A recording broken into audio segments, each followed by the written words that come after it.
Hello everyone, welcome back to my channel. Thank you so much for watching. My name is Dr. Ritu Daima. I'm back with another Indian homeopathic drug.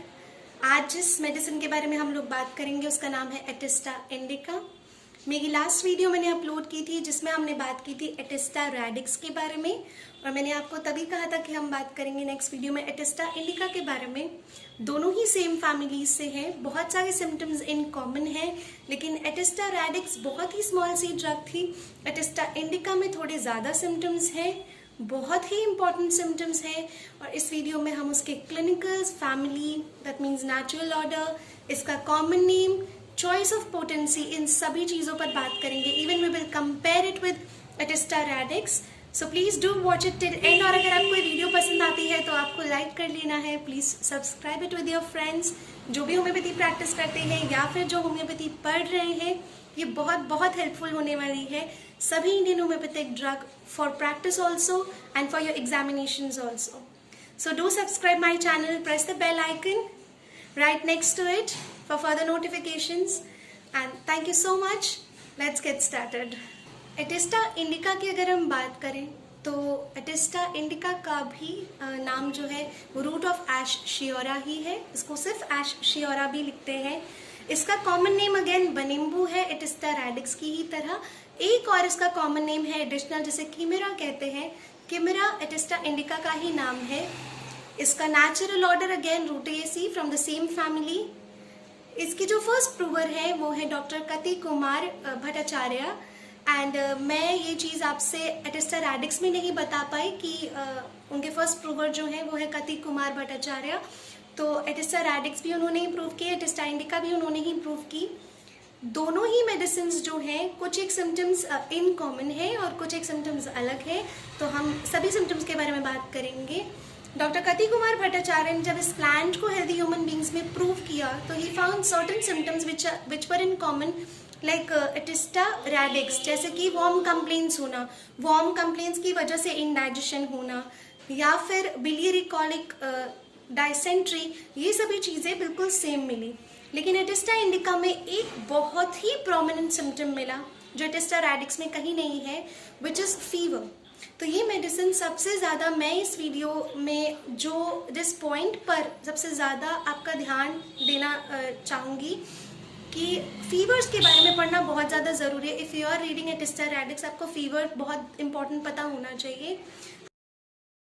हर तरह का fever, even the dangerous kinds of fever जो है malarial fever, typhoid fever, जितने भी fevers हैं उन सभी में एटिस्टा इंडिका बहुत अच्छा काम करती है। पीरियोडिसिटी जहाँ आपको मिलती है, पीरियोडिक फीवर्स मिलते हैं, ऑल्टरनेटिंग डे पर आ रहे हैं फीवर, ऐसे fever Atista indica is a wonderful medicine for that. तो सबसे पहले हम बात करेंगे तीनों स्टेजेस की, जो तीनों स्टेज होते हैं फीवर के, और उन तीनों स्टेजेस में क्या क्या सिम्टम्स होते हैं। फीवर जिसमें 3 स्टेजेस होते हैं, सबसे पहले होता है chill stage, then heat stage and then the sweat stage. जो चिल स्टेज है, जहाँ पेशेंट को ठंड लगती है, उस समय पे कोई प्यास नहीं है, तो एक नॉर्मल सिम्टम है, कॉमन सिम्टम है कि कोई प्यास नहीं लग रही। हीट स्टेज आता है, हीट स्टेज में एक अनक्विंचेबल थर्स्ट है, मतलब बहुत ही प्यास लग रही है, ना बुझने वाली प्यास, बार बार पानी पी रहे हैं, जो अगेन एक कॉमन सिम्टम है। लेकिन बहुत ज़्यादा अगर पानी की प्यास लगती है, अनक्विंचेबल होती है, तो इसे बिल्कुल ऐसे नहीं कहेंगे कि बिल्कुल कॉमन है, क्योंकि बहुत ज़्यादा प्यास भी नहीं लगती है हीट स्टेज में। लेकिन एटिस्टा इंडिका में अनक्वेंचेबल थर्स्ट है। उसके बाद आता है स्वेट स्टेज, जहाँ पसीना आता है। तो उस स्टेज से रेलिवेंट कोई भी ऐसा इंपॉर्टेंट सिम्टम नहीं है कि स्वेट स्टेज में ऐसा प्रोमिनेंटली आपको देखने मिलेगा।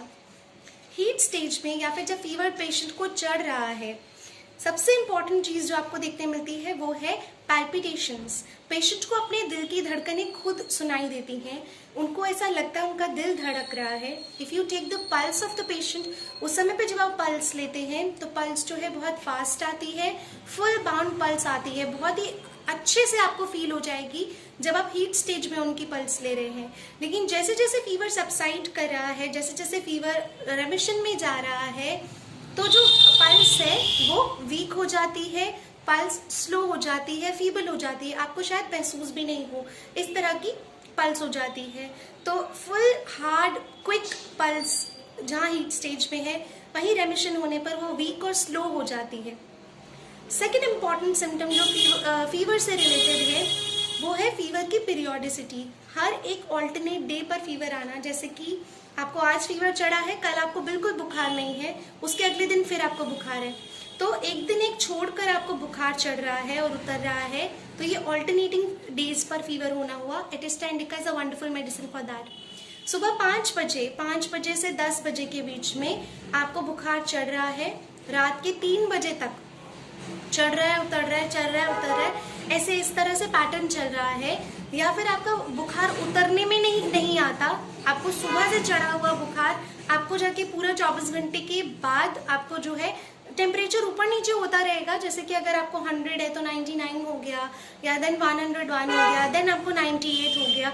इस तरह से बढ़ता और घटता रहेगा टेम्परेचर। ऑल्दो ऐसा नहीं है कि बढ़ता ही रहेगा, बढ़ता घटता रहेगा, बट आपको फीवर रहेगा कहीं ना कहीं, और वो जाकर खत्म होगा, पूरा दिन लेगा या फिर आपको कुछ घंटों में उतर जाएगा। सो 5 से 10 बजे या रात के 3 से 4 बजे जो बुखार चढ़ रहा है वो एटिस्टा इंडिका का एक बहुत इंपॉर्टेंट सिम्टम है। फीवर के दौरान कॉन्स्टिपेशन या फिर वाटरी डायरिया या फिर alternating constipation and watery diarrhoea, बिल्कुल लूज मोशंस हो जाएंगे या फिर कब्ज हो जाएगी, तो दोनों ही कंडीशंस आपको फीवर में हीट स्टेज में देखने मिलती है, जो आपको जनरली टाइफॉइड फीवर ऐसे केसेस में मिलती है। तो आप एटिस्टा इंडिका के बारे में सोच सकते हैं। पेशेंट का जो मूड है, पेशेंट का जो मेंटल टेम्परामेंट है, वो हो जाएगा इनडिफरेंट, किसी से कोई बात नहीं करेंगे, बस अपना रहना है, अकेले रहना है, किसी से कोई मतलब नहीं होगा। इस तरह का इनडिफरेंस उनमें आ जाता है जब वो बीमार होते हैं। तो इसके साथ साथ अगर किसी को टॉन्सिल्स की वजह से फीवर होता है, ऐसे कई पेशेंट्स आते हैं जिनको टॉन्सिलाइटिस में फीवर होने लगता है। When you check the tonsils तो वो एनलार्ज्ड होते हैं, वो इन्फ्लेम्ड होते हैं। पर कई बार ऐसे पेशेंट्स होते हैं जिनको बार बार टॉन्सिल्स होते हैं। हर बार जब फीवर होने लगता है, टॉन्सिल्स एनलार्ज होते हैं, फीवर उतर जाता है, लेकिन कुछ हफ्तों बाद तक भी उनके टॉन्सिल्स जो है इन्फ्लेम रहते हैं। तो ऐसे कंडीशंस में एटिस्टा इंडिका बहुत अच्छा काम करती है, जहाँ फ्यू वीक्स लेटर इवन उनके टॉन्सिल्स एनलार्ज होते हैं, इन्फ्लेम होते हैं, लेकिन बुखार उनका पहले ही उतर जाता है। इसके साथ साथ एक यहाँ सिम्टम मैं आपको बताना चाहूँगी which is not related to fever, but it is a very important symptom of Atista indica, जो कि कई बार आफ्टर 40 या 40s के एज के अराउंड आपको कई फीमेल्स ये चीज़ की कंप्लेंट करती हैं कि जब भी वो अपना पैर सीधा करती हैं तो उनके पैर में क्रैम्प्स आने लगते हैं। Even my mother use to have this problem. उनको मैंने एटिस्टा इंडिका एक बार दी थी and it work wonderfully. I think सिर्फ 2 या 3 डोजेज में उनको वो होना बंद हो गया था। जब वो पैर सीधे करेंगे, रात को सो रहे हैं या कभी भी जब भी वो पैर स्ट्रेटन करते हैं तो उनके पैर में बहुत तेज क्रैम्प आता है। ये बहुत इंपॉर्टेंट सिम्टम है एटिस्टा इंडिका का। बार बार किसी के पैर हैवी हो जाना, पैरों में कमजोरी महसूस होना, and they let go to sleep. Now go to sleep जो हम हिंदी में जो शब्द कहते हैं, बिल्कुल आपको होम्योपैथिक मटीरिया मेडिका में वही सेम टू सेम इंग्लिश में लिख कर दिया जाता है। ये हमारी होम्योपैथी की, ये हमारी होम्योपैथिक मटीरिया मेडिका के ऑथेंटिक बुक्स की खासियत है कि जो भी पेशेंट के वर्ड्स होते हैं हम उसको बिल्कुल वैसा ही अपने केस में उतारते हैं, बिल्कुल वैसा ही शब्द हम यूज़ करते हैं। हम कई बार हिंदी में कहते हैं कि हमारा हाथ सो गया है, हम यहाँ काफ़ी देर से बैठे थे तो हमारा पैर सो गया है, वो बिल्कुल भारी हो गया है, तो वो जो पैर का सो जाना वो इसमें लिखा जाता है लेट गो टू स्लीप। तो अगर आपके पैर या फिर आपके हाथ, जनरली आपके पैर बट इवन या लिम्स लाइक अपर लिम्स, आपके हाथ भी हैवी हो जाते हैं, वीक हो जाते हैं और सो जाते हैं, तो इस तरह की कंडीशन में एटिस्टा इंडिका बहुत अच्छा काम करती है। Now how can we forget कि एटिस्टा इंडिका, एटिस्टा जो है रूटेसी और एटिस्टा ग्रुप में आती है, तो उसमें गैस्ट्रिक सिम्टम्स नहीं होंगे। गैस्ट्रिक सिम्टम्स भी बहुत ज़्यादा इंपॉर्टेंट है। पहले मैं आपको एटिस्टा रैडिक्स के साथ के कॉमन सिम्टम्स बता देती हूँ ताकि आपको जल्दी से याद हो जाए। फर्स्ट, जैसे कि उनको ब्लडी डिसेंट्री, जिसमें कि बिना फोर्स लगाए या फिर फोर्स लगाकर जो है ब्लड ही ब्लड निकलता, तो मोशन में ब्लड होना विद और विदाउट फोर्स। नेवल के, नाभि के आसपास में दर्द होना, अक्यूट पेन होना, ये एटिस्टा इंडिका में भी देखा जाता है। कॉलिकी पेन होता है। और टिनेस्मस, जो रीनल रीजन है, किडनी का जो रीजन है, वहाँ पर एक तरह का डिस्कम्फर्ट फील होना।